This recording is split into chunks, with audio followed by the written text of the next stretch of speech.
Welcome, in front of me is a Samsung Galaxy S20 FE, and today I'll show you how to hard reset the device through recovery mode.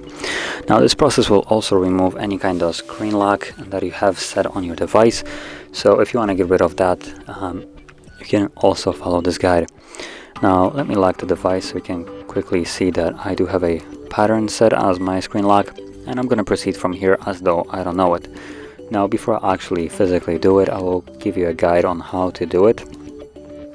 So what you want to do is basically get to the lock, and then immediately once you see it, you want to hold power key and volume down, and you will hold it till the screen turns off, and then hold it for about 1 or 2 seconds more, and from there you want to switch from holding power key and volume down to holding power key and volume up, and this will bring you to recovery mode. We have no other way of turning off the device, assuming we don't know the pattern. So just as an example, if you try to shut it off, it will tell you to put in the pattern. So let's get started by power key, volume down,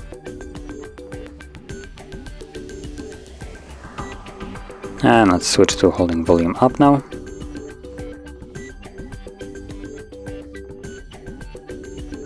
And there we go. Once you see the Samsung logo, you can let go. Now if you didn't hold it long enough, meaning volume down and power key, the device will just kind of go to sleep, and if you start holding power key and volume up at that point, nothing will happen. So if you're not sure after, for instance, several seconds, if you didn't see the Samsung logo, simply let go of them and press the power key normally.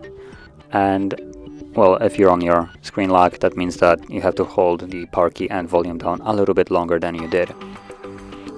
Okay, so assuming we have made it into the recovery mode, and here you want to use volume keys to navigate, as you can see, and you want to select wipe data factory reset, and then confirm it with power key. Select factory data reset again, same way, and you can see at the bottom data wipe complete, and reboot system now should be selected by default. So let's press power key once more to confirm the reboot, and now the process will continue in the background. Now this will take about 5 minutes, and once it's finished we will be greeted with the Android setup screen. So I'll be back once that is visible.